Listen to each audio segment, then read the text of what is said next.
Yes, good evening, one and all. So, welcome back to our session. So, today, right now, in this session, we are going to start one more important topic of 10th class chemistry. So, the topic name which we are going to discuss right now in this session is about the carbon and its compounds. So, for the last few video class sessions, we have completed the first unit of 10th class as per the new syllabus. The first unit is about the chemical reactions and equations. So already in detail we have discussed each and every topic with sufficient examples and clear cut explanations in the previous sessions. So already we have given a complete conclusion for the previous topic, that is about the chemical reactions and equations.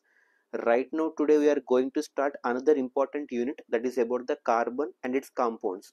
So majority of the students, they feel that this lesson exclusively carbon and its compounds is very much difficult, but to be frank to say, it is not much very difficult. Okay, అది ఏంటంటే అందరూ అనుకున్నంత high లెవెల్లో అంత డిఫికల్ట్గా అయితే ఉండదు, but majority of the students, even some faculties అవ్వచ్చు and అలాగే ఇంటర్మీడియట్కి వెళ్ళినా కూడా ఇది మనకు కంటిన్యూ అవుతుంది అనమాట, carbon and its compound. So దీన్నే మనం ఒక విధంగా పిలవాలంటే హైడ్రో కార్బన్స్ తో సంబంధించింది కాబట్టి దీన్ని ఆర్గానిక్ కెమిస్ట్రీ అని కూడా అంటారనమాట. So the name of the topic which you're going to discuss right now is about the carbon and its compounds, popularly known as organic chemistry. So దీన్నే మనం ఆర్గానిక్ కెమిస్ట్రీ అని కూడా అంటాం as per the intermediate point of view. But as per the school point of view and competitive exams point of view and syllabus point of view, whether it would be state board or central board, we can call this topic as carbon and its compounds. So now let us enter into the session of carbon and its compounds. So మనకి జనరల్గా ఇన్ని compounds ఉన్నా కూడా కెమిస్ట్రీలో ఈ carbon ఎందుకు select చేసుకున్నారు? So what would be the reason behind the selection of carbon? Even though we are having many metals and many non metals and many oxides, many non metal oxides, many acidic oxides, basic oxides ఇన్ని ఉండగా why do we prefer only carbon? So carbon ఎందుకు ఇక్కడ highlight చేసుకున్నారు, carbon and its compounds ఎందుకు పెట్టారు? So first one we need to think that one, అసలు ఎందుకు carbon ని సెలెక్ట్ చేశారు? So what is the speciality in that carbon అని మనం ఆలోచిస్తే, the first point it self it says that carbon is a versatile compound. ఇది ప్రతి ఒక్కరు గుర్తుపెట్టుకోవాలండి. సో కార్బన్ ని ఎందుకు సెలెక్ట్ చేయవలసి వచ్చింది అంటే, carbon is a versatile compound. Versatile అంటే ఏంటంటే, as per the English point of view మనం చెప్పుకుంటే, వెర్సటైల్ అంటే డిఫరెంట్ డిఫరెంట్ యాంగిల్స్లో, డిఫరెంట్ డిఫరెంట్ పొజిషన్స్లో, డిఫరెంట్ డిఫరెంట్ రూపాల్లో అది ఎగ్జిబిట్ చేయగలదు అనమాట. అంటే not only basing on the single property, it can exhibit multiple forms and multiple examples and multiple reactions అనమాట. సో కార్బన్ అన్నది ఒక రూపంలోనే ఉండదు, అది డిఫరెంట్ డిఫరెంట్ రూపాల్లో డిఫరెంట్ డిఫరెంట్ టైప్స్ ఆఫ్ వాటితో రియాక్ట్ అయిపోతూ ఉంటుంది అనమాట. కాబట్టి దాన్ని మనం వెర్సటైల్ అంటాం. సో వెర్సటైలిటీ అంటే మోర్ దెన్ 1 or 2 యాంగిల్స్, ఒకటి లేదా అంతకంటే ఎక్కువ కోణాల్లో అది ప్రదర్శిస్తే దాన్ని మనం వెర్సటైల్ అంటాం. అంటే ట్రూ ఇంగ్లీష్ పాయింట్ ఆఫ్ వ్యూలో చెప్పాలంటే వెర్సటైల్ పర్సన్స్ అని అంటూ ఉంటారు. వెర్సటైల్ పర్సన్స్ అంటే person who passes many talents. ఒక వ్యక్తిలో ఒక టాలెంట్ కాకుండా అంతకంటే ఎక్కువ టాలెంట్స్ ఉంటే అతన్ని వెర్సటైల్ పర్సన్స్ అంటారు. ఇన్ ద సేమ్ వే ఇక్కడ కార్బన్లో కూడా మనకి ఒక రూపం కాదు, అది డిఫరెంట్ డిఫరెంట్ రూపాలు మారుతూ ఉంటుంది అనమాట. అంటే ఇటు ఫిజికల్ రియాక్షన్స్లో పార్టిసిపేట్ చేస్తుంది, అటు కెమికల్ రియాక్షన్స్లో పార్టిసిపేట్ చేస్తుంది, అటు బయాలజికల్ వాటిలో పార్టిసిపేట్ చేస్తుంది, ఎగ్జోథర్మిక్స్లో ఉంటుంది, ఎండోథర్మిక్స్లో ఉంటుంది. So whatever it may be, chemical reactions, chemical equations, balancings and allotropic forms, physical forms, chemical forms అన్ని రూపాల్లో అది ఎగ్జిబిట్ చేయగలదు. కాబట్టి we can say that carbon is a most important versatile compound. ఇది మాత్రం అండర్లైన్ చేసుకోండి. ఏ word అండి? Versatile, VERSATILE, versatile compound. So ఇన్ని ఉండగా why do we prefer carbon means, carbon is the only element that can exhibit its various versatile forms అనమాట. అయితే ఇప్పుడు అందులో మనం ఇప్పుడు చెప్పుకున్నట్టుగా వెర్సటైల్ ఫార్మ్స్ అని చెప్తున్నాం. అయితే అటువంటి వెర్సటైల్ ఫార్మ్స్లో కార్బన్ మనకి ఏ రూపాల్లో ఉండగలదు? This the starting concept of this unit. So మనం ఇప్పుడు వెర్సటైల్ అని చెప్తున్నాం అంటే డిఫరెంట్ నెంబర్ ఆఫ్ ఫార్మ్స్లో అది ఎగ్జిబిట్ చేయగలదు అని మనం చెప్తున్నాం. అయితే ఇప్పుడు అటువంటి డిఫరెంట్ ఫార్మ్స్ని మనం ఏమంటామంటే ఎలక్ట్రోపిక్ ఫార్మ్స్ ఆఫ్ కార్బన్ అంటాం. అంటే ఒక రూపం కాకుండా డిఫరెంట్ డిఫరెంట్ ఫార్మ్స్లో అది ఎగ్జిబిట్ చేస్తుందని చెప్తున్నాం, అవునా కదా? ఆ డిఫరెంట్ డిఫరెంట్ ఫిజికల్ ఫార్మ్స్లో కార్బన్ అన్నది ఎగ్జిస్ట్ అవ్వగలదు అని మనం చెప్తున్నాం. ఆ ఎగ్జిస్ట్ అయ్యే కాన్సెప్టే మనకి allotropic forms of carbon. This is the starting concept of organic chemistry. Allotropy అంటుందని ఏమంటుంది మనం? ఎలక్ట్రోపీ. సో ఇది కార్బన్ కి సంబంధించింది కాబట్టి allotropic forms of carbon. So the first topic which you are going to discuss right now is about the allotropic forms of carbon. So allotropy అంటే ఏంటి? So first of all we need to know what is the meaning of allotropy. So ఇప్పటివరకు మనం ఏం చెప్పుకున్నాం, carbon, and అలాగే carbon ఎందుకు select చేశారంటే because of its versatility. అయితే ఇప్పుడు ఆ వెర్సటిలిటీలో ఫస్ట్ కాన్సెప్టే allotropic ఫార్మ్స్ ఆఫ్ కార్బన్. అసలు allotropy అంటే ఏంటి? So what is the meaning of the word allotropy? ALLOTROPY. allotropy అంటే ఇందాక చెప్పుకున్నటువంటిగా డెఫినేషన్ మాదిరిగా చెప్పుకుంటే allotropy is nothing but okay, the existence of an element, listen carefully, so the existence of an element in more than two or more physical forms.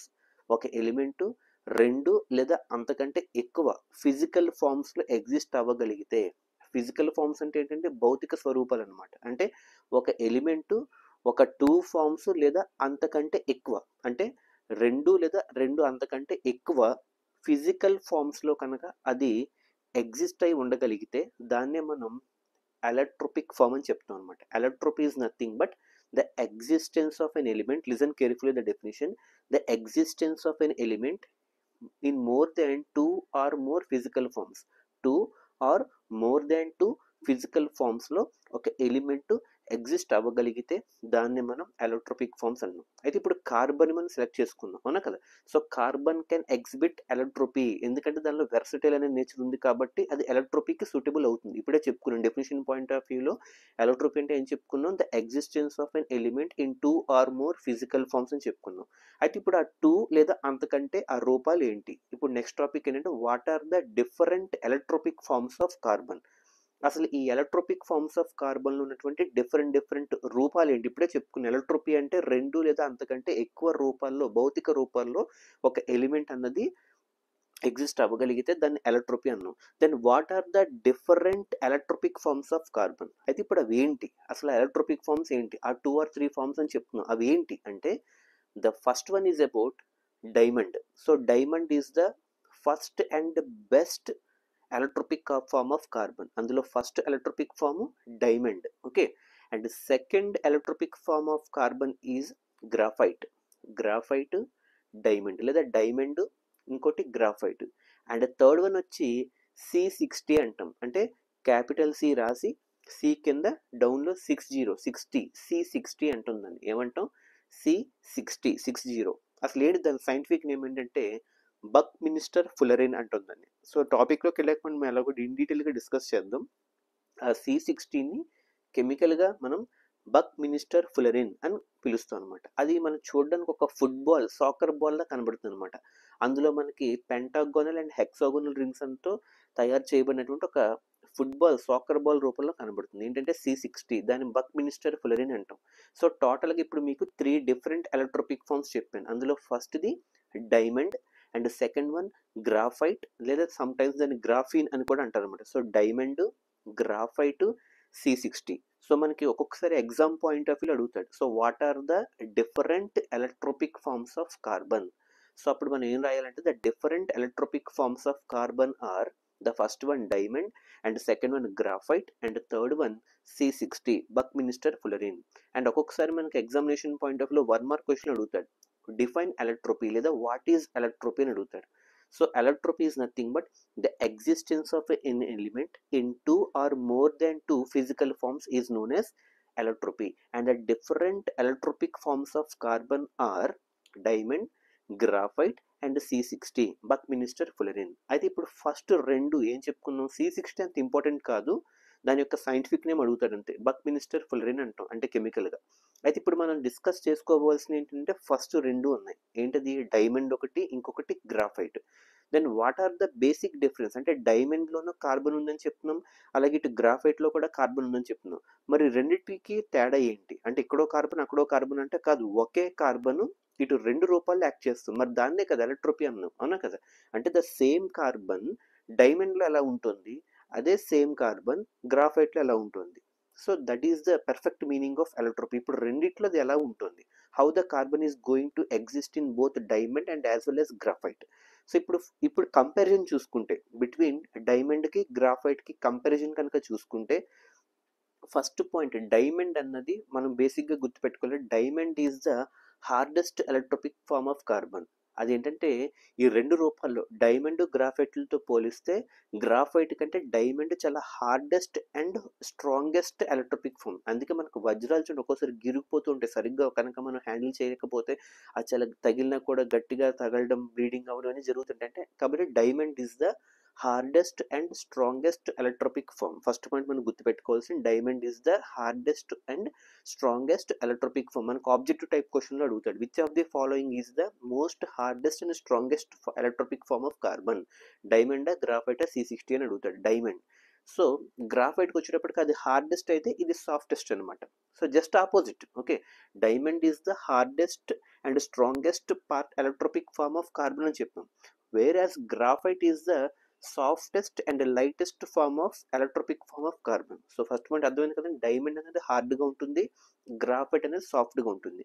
Second పాయింట్కి వచ్చేటప్పటికి diamond is the poor conductor of electricity. అంటే ఎలక్ట్రిసిటీని pass చేసే విషయంలో diamond అన్నది conduct చేయదు, కాబట్టి అది insulator అంటే పూర్ కండక్టర్ అని చెప్పొచ్చు. ఇన్సులేటర్స్ అంటే ఏంటంటే which does not allow the passes of electricity. కాబట్టి డైమండ్ అన్నది ఎలక్ట్రిసిటీని పాస్ చేయదు.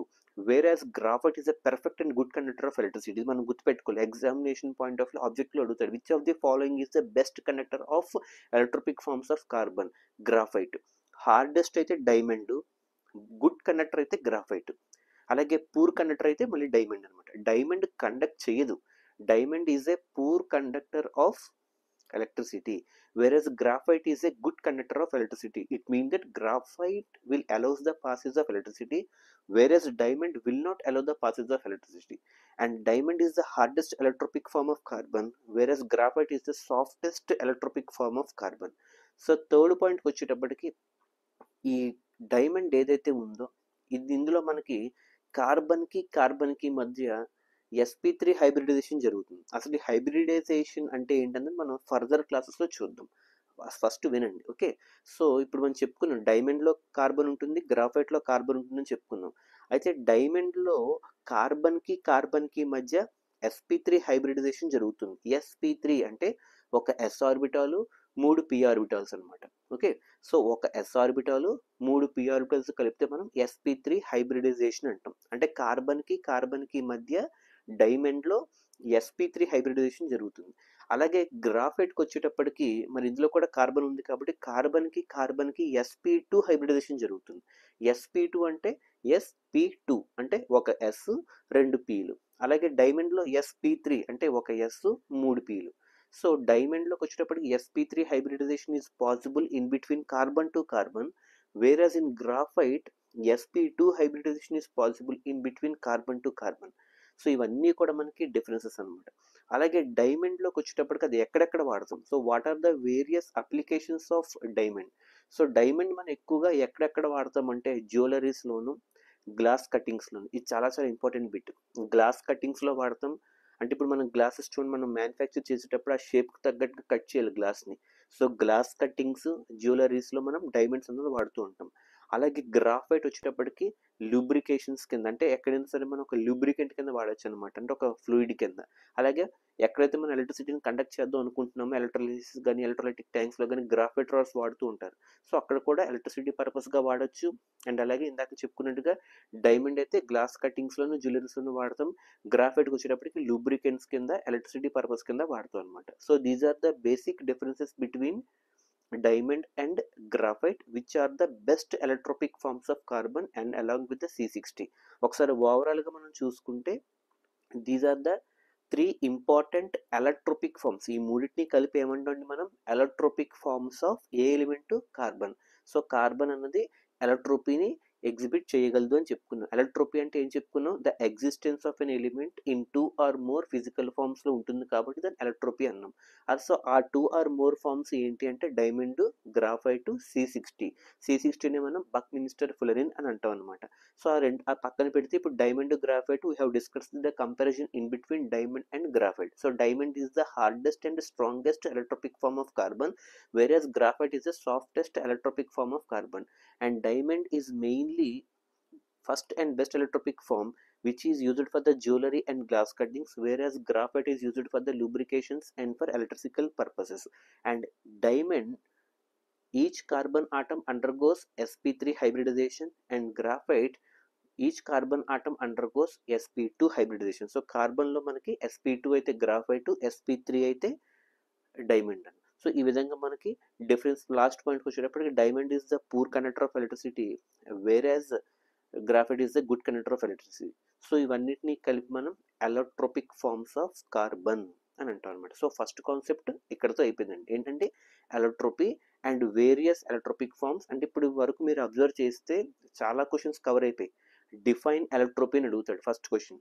అలాగే సెకండ్ ఏంటంటే what are the different allotropic forms of carbon అని అడుగుతూ ఉంటాడు. థర్డ్ క్వశ్చన్ ఏంటంటే what are the basic differences between diamond and graphite అని అడుగుతాడు. అలాగే డైమండ్లో హైబ్రిడైజేషన్ ఏంటని అడుగుతాడు కార్బన్. అలాగే గ్రాఫైట్లో హైబ్రిడైజేషన్ ఏంటని అడుగుతూ ఉంటాడు. అలాగే హార్డెస్ట్ ఎలక్ట్రోపిక్ ఫార్మ్ ఏదని అడుగుతూ ఉంటాడు. అలాగే లూబ్రికేషన్ ఎలక్ట్రిక్ పర్పస్ యూస్ చేసే ఎలక్ట్రోపిక్ ఫార్మ్ ఏంటని అడుగుతాడు. సో ఈ విధంగా మనకి ఏ విధంగా అయినా క్వశ్చన్స్ అడగచ్చు అనమాట. సో ఫస్ట్ వన్ ఎలక్ట్రోపీలో కార్బన్ అనేది దాని యొక్క రోల్ ఏంటో చూసాం ఎలక్ట్రోపీ కాన్సెప్ట్లో. సెకండ్ ఏంటంటే కెటినేషన్ అంటాం దాన్ని, కెటినేషన్. ఓకే, ఈ స్పెల్లింగ్ కూడా మనం గుర్తుపెట్టుకోవాలంటే కెటినేషన్. కెటినేషన్ స్పెల్లింగ్ CATENATION. మళ్ళీ చెప్తున్నాను,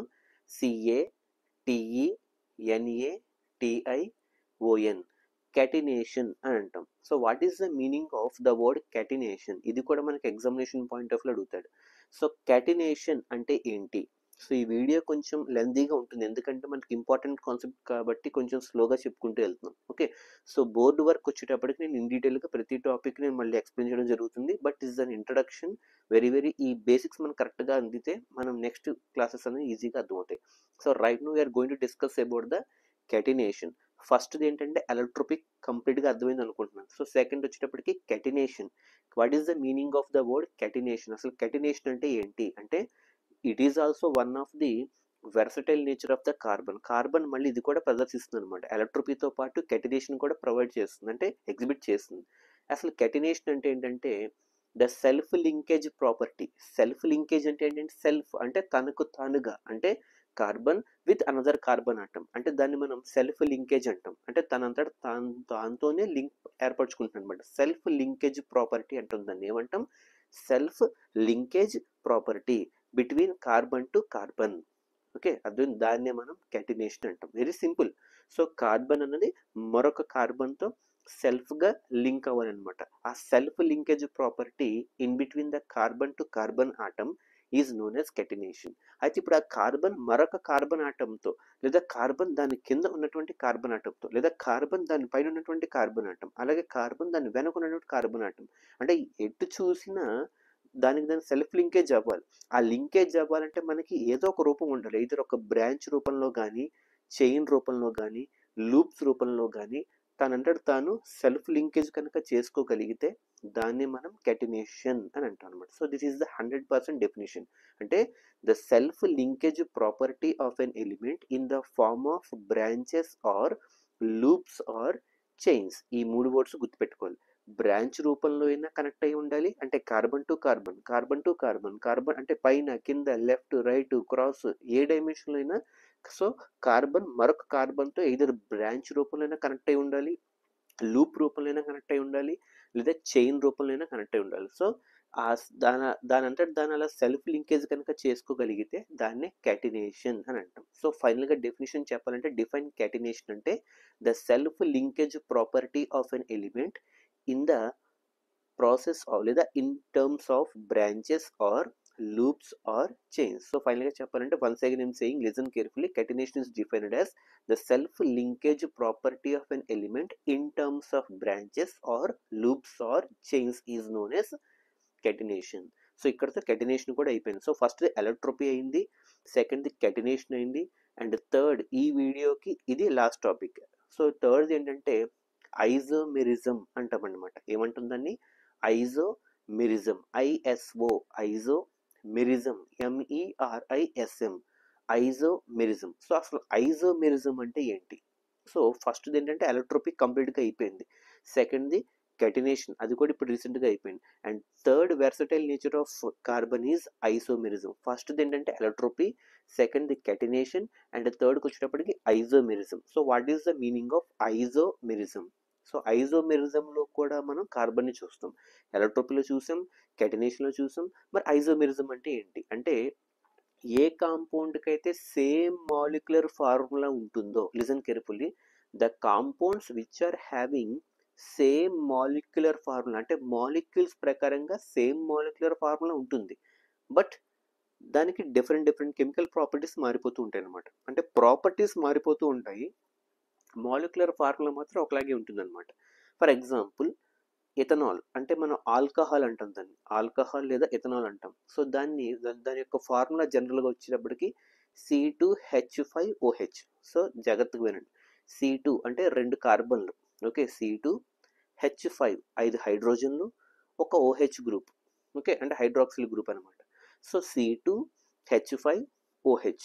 సో 2 కార్బన్లు, జాగ్రత్తగా అబ్జర్వ్ చేస్తే 2 కార్బన్లు, H5 5 హైడ్రోజన్లు, ఒక OH గ్రూప్. సో C2H5OH అన్నది ఆల్కహాల్. సో దాన్ని మనం ఇథనాల్ అని కూడా అంటాం. సో అది మాలిక్యులర్ ఫార్ములా. దాన్ని మరొక విధంగా కూడా రాయొచ్చు. ఎలా రాయొచ్చు? CH3CH2COO, CH3CH2OH కింద కూడా రాయొచ్చు అనమాట. మీరు జాగ్రత్తగా అబ్జర్వ్ చేసింది అక్కడ ఏం చెప్పాను, C2H5OHని CH3CH2OH కింద కూడా రాయొచ్చు అనమాట. CH3CH2లో 2 Cలు వచ్చాయి చూడండి, CH3లో 1 C వచ్చింది, CH2లో 1 C వచ్చింది, అంటే 2 Cలు వచ్చేసాయి. అంటే పైన చెప్పిన ఫార్ములా ప్రకారం C2 2 వచ్చినాయి, H3H2 2, అంటే 3 + 2 5 Hలు వచ్చినాయి. ఇందాక కూడా C2H5, అలాగే చివరిలో OH. అంటే మాలిక్యులర్ ఫార్ములా C2H5OH, CH3CH2OH రెండు ఒకటే మాలిక్యులర్ ఫార్ములా, బట్ కెమికల్ ప్రాపర్టీస్లోకి వచ్చేటప్పటికి డిఫరెన్స్ కనబడుతుంది అనమాట. అంటే the compounds that are having same molecular formula but different properties, దాన్ని మనం ఐజోమెరిజం అంటాం. అంటే C2H5OHలో ఉన్న దానికి ఒక విధంగా వస్తే ఇక్కడ దానికి మరొక విధంగా వస్తుంది అనమాట. So compounds having same molecular formula సేమ్గా ఉంటుంది, బట్ కెమికల్ ప్రాపర్టీస్ మాత్రం మారుతూ ఉంటాయి అనమాట. సో దాన్ని మనం ఐజోమెరిజం అంటాం. సో ఈ క్లాస్ ఇక్కడతో కన్క్లూడ్ చేద్దాం. సో ఫైనల్గా చెప్పాలంటే ఈరోజు స్టార్ట్ చేసింది కార్బన్ అండ్ ఇట్స్ కాంపౌండ్స్లో ఎలక్ట్రోపీ అంటే ఏంటో కవర్ చేసుకున్నాం, అలాగే కెటినేషన్ అంటే ఏంటో చెప్పుకున్నాం, అలాగే ఐజోమెరిజం అంటే ఏంటో చెప్పుకున్నాం. ఈ మూడింటిని కలిపి వెర్సటైల్ నేచర్ ఆఫ్ కార్బన్ అని అంటాం. సో మీరు నోట్స్ రాసుకునేటప్పుడు సో కార్బన్ అని హెడ్డింగ్ పెట్టుకుని అదేమి ఎగ్జిబిట్ చేస్తుంది, వెర్సటైల్ నేచర్ని ఎగ్జిబిట్ చేస్తుంది. ఆ వెర్సటైల్ కింద ఏమేమి వచ్చాయి, allotropy is the first versatile, catenation is the second versatile, and third వన్కి వచ్చేటప్పటికి ఐజోమెరిజం. సో వాటి యొక్క డెఫినేషన్స్ కూడా రాసుకోండి, ఆల్రెడీ మీకు చెప్పాను కాబట్టి. ఎలక్ట్రోపీ అంటే existence of an element in 2 or more physical forms is said to be allotropy. అందులో మళ్ళీ డైమండ్, గ్రాఫైట్, C60. అలాగే కెటినేషన్కి వచ్చేటప్పటికి బ్రాంచ్ రూపంలో కానీ, చైన్ రూపంలో కానీ, లూప్ రూపంలో కానీ సెల్ఫ్ లింకేజ్ ప్రాపర్టీ ఉంటే దాన్ని కెటినేషన్ అంటాం. అలాగే ఐజోమెరిజంకి వచ్చేటప్పటికి సేమ్ మాలిక్యులర్ ఫార్ములా ఉంటుంది, బట్ డిఫరెంట్ కెమికల్ ప్రాపర్టీస్ అనేవి ఉంటాయి అనమాట. So this is the basic introduction about the topic of carbon and its compound. So I want everyone to please note down. అండ్ ఇవి కనుక మీకు పర్ఫెక్ట్గా అర్థమైతే ద నెక్స్ట్ సెషన్ ఇప్పుడు ఇదే యూనిట్ని కంటిన్యూ చేద్దాం. సో నెక్స్ట్ టాపిక్ వచ్చేటప్పటికి హైడ్రోకార్బన్స్ అంటాం వాటిని. అది మనం స్టార్ట్ చేసి అది కూడా కంప్లీట్ అయిపోయిన తర్వాత మనం బోర్డు వర్క్ వెళ్ళాలి, ఎందుకంటే అక్కడ పెద్ద పెద్ద రియాక్షన్స్, ఎగ్జాంపుల్స్, ఏజెంట్స్, ఆక్సిడేషన్స్, రిడక్షన్స్, అలాగే ఆల్కలైన్స్ ఇవన్నీ కూడా మనకు వస్తూ ఉంటాయి అనమాట. కాబట్టి ఈ ఇంట్రడక్షన్స్ ఈ క్లాసు నెక్స్ట్ వచ్చే వీడియో క్లాస్ కనుక మీరు కరెక్ట్గా విని అర్థం చేసుకోగలిగితే so definitely this unit will be very easier and comfortable. So good evening, have a nice day, take care everyone.